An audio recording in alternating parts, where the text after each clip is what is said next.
ఇష్టం లేకుండా తాళి కట్టావని ఏడ్చే రకం కాదు నేను. జుట్టు పట్టుకొని ప్రేమలోకి ఈడ్చే రకం. ముసలోడువై చచ్చేంత వరకు ప్రేమించు.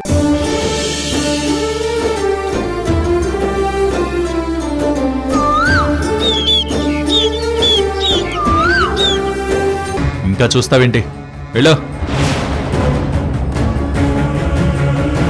మీతో ఉండిపోవడానికే వచ్చాను గాని వెళ్ళిపోవడానికి రాలేదు.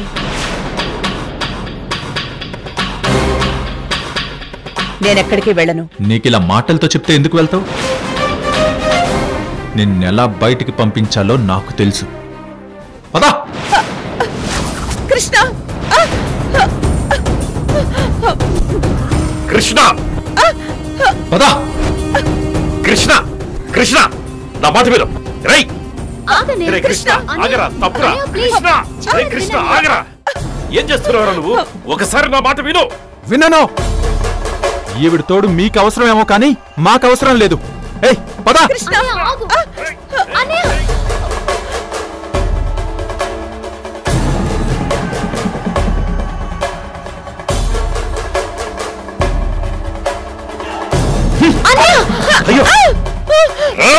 ఏంటి కొడతావా? ఎప్పుడు నా మీద చేయెత్తని వాడివి ఈరోజు ఈవిడ రాగానే నన్ను కొట్టడానికి చేయెత్తుతున్నావా? రే, తను నీ కన్న తల్లిరా. ఎంత రాక్షసుడైనా కన్న తల్లితో ఇంత నిర్దాక్షిణ్యంగా మేము ఇలాగే ప్రవర్తిస్తాం. మాకు ఈవిడతో అవసరం లేదు. ఇదే మాట నిన్న ఆవిడ గారిని తీసుకొస్తానన్నప్పుడే చెప్పేవాణ్ణి. కానీ నీతో పాటు ఈవిడకు కూడా తెలియాలి కదా. అందుకే ఇప్పటిదాకా ఆగాను.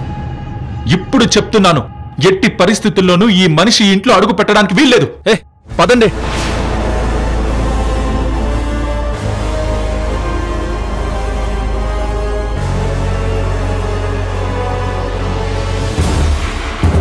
అయ్యగారు, ఇన్ని సంవత్సరాల తర్వాత వచ్చిన కన్న తల్లిని పట్టుకొని ఇంత దారుణంగా బయటికి నెట్టేశారంటే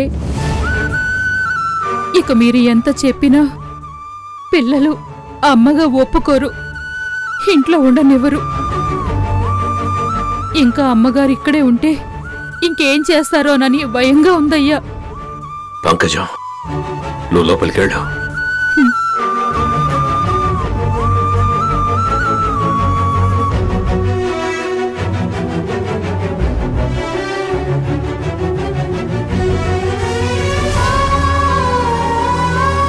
రాణమ్మా, నిన్ను తీసుకొస్తానని చెప్తే సరే అన్నారు. కానీ ఇప్పుడు ఇలా ప్రవర్తిస్తారని నేను అస్సలు ఊహించలేదు. నేను ఊహించాను. రాణమ్మా, అవును, మీ దృష్టిలో వాళ్ళింకా చిన్నపిల్లలే కాబట్టి మీరేం చెప్పినా నమ్ముతారని మీరనుకుంటున్నారు. వాళ్ళేంటో నాకు తెలుసు కాబట్టి ఇలాంటి పరిస్థితి ఎదురవుతుందని నేను ఊహించాను. అంటే ఇంత క్రూరంగా ప్రవర్తిస్తున్న వాళ్ల మధ్య ఉండగలవా రాణమ్మా?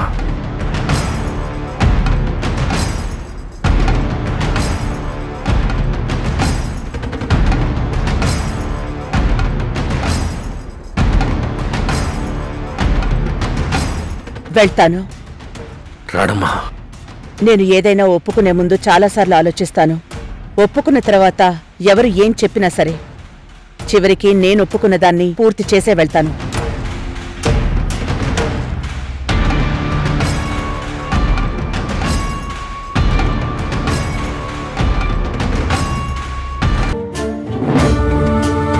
అసలు నీ గురించి నువ్వేమనుకుంటున్నావు? ఈ ఇంట్లోకి రావద్దని మెడపట్టుకుని బయటకు గెంటాను. మళ్ళీ ఈ ఇంట్లోకి వచ్చావు. నీకు సిగ్గులేదా? టిఫిన్ చేస్తావా? కూర్చో, వడ్డిస్తాను. నువ్వు ఇంట్లో ఉండడమే నాకు ఇష్టం లేదు. ఇంకా నీ చేత వడ్డించుకుంటానా? వద్దా? అయితే వదిలే. మా డాడీని ఏం చేసి మార్చావు? ఎప్పుడు మా మాట కాదనని మనిషి ఈరోజు నీ విషయంలో మమ్మల్ని పట్టించుకోకుండా నీకు ఫేవర్గా మాట్లాడుతున్నాడు.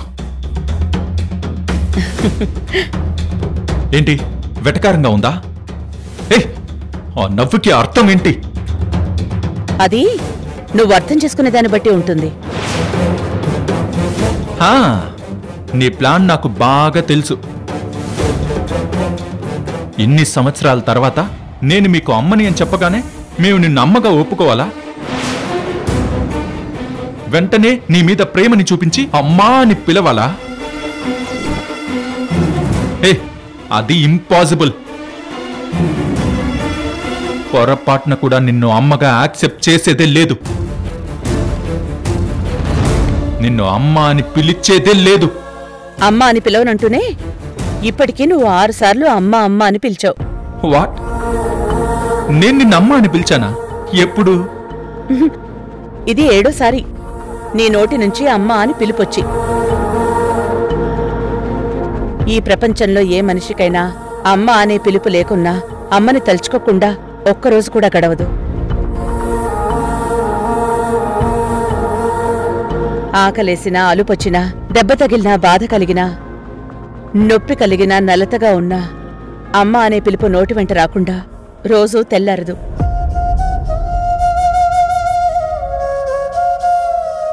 అలాంటిది నువ్వు అమ్మ అని పిలవను అంటున్నావు.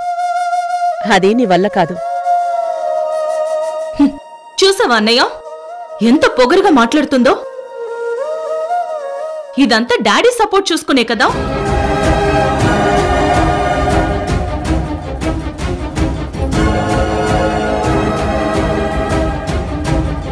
ఇన్ని రోజులు మేమేం చెప్పినా సరే అనే డాడీ ఈ రోజు నిన్ను బయటికి పంపించమంటే కుదరదు అంటున్నారు. మాకంటే నువ్వు ఎలా ఇంపార్టెంట్ అయ్యావు? ఎలాగంటే మీకంటే ముందే నేను ఈ ఇంటికొచ్చాను కాబట్టి. నేను ఈ ఇంటికొచ్చిన తర్వాతే మీరు ఈ భూమి మీదకొచ్చారు. ఇక్కడ మీకంటే నాకే ఎక్కువ హక్కు, అధికారం ఉన్నాయి. ఇంకా చెప్పాలి అంటే నన్ను బయటికి వెళ్ళమనే హక్కు మీ నాన్నకు కూడా లేదు. రాణమ్మ భలే కవర్ చేస్తోంది. నాకు బాగా అర్థమైంది. మా డాడీని నీ గ్రిప్లో పెట్టుకుని ఇక్కడ తిష్ట వేశావని నాకు బాగా అర్థమైంది. ఎప్పుడైతే ఆయన నిన్ను తీసుకొచ్చారో అప్పుడే ఆయనకి మా మీద ప్రేమ తగ్గి నీ మీద ప్రేమ పెంచుకున్నారని చాలా బాగా అర్థమైంది. వయసు మీద పన్నా ఆయనకి నీకు సిగ్గు సరా లేవని ఇంకా బాగా అర్థమైంది.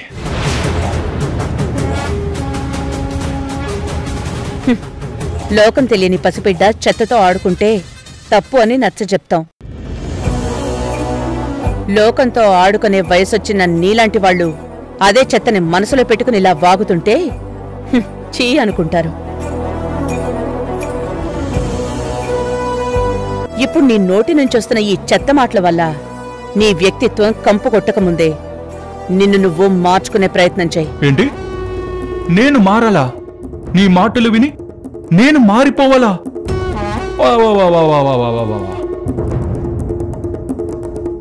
ఏయ్, నిన్నెలా ఇక్కడి నుంచి బయటికి పంపించాలో నాకు బాగా తెలుసు.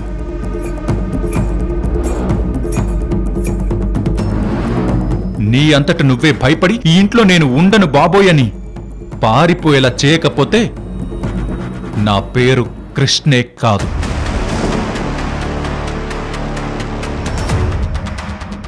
నువ్వు ఇల్లు విడిచి వెళ్లేంత వరకు ప్రతిరోజు నీకు నరకం చూపిస్తాం.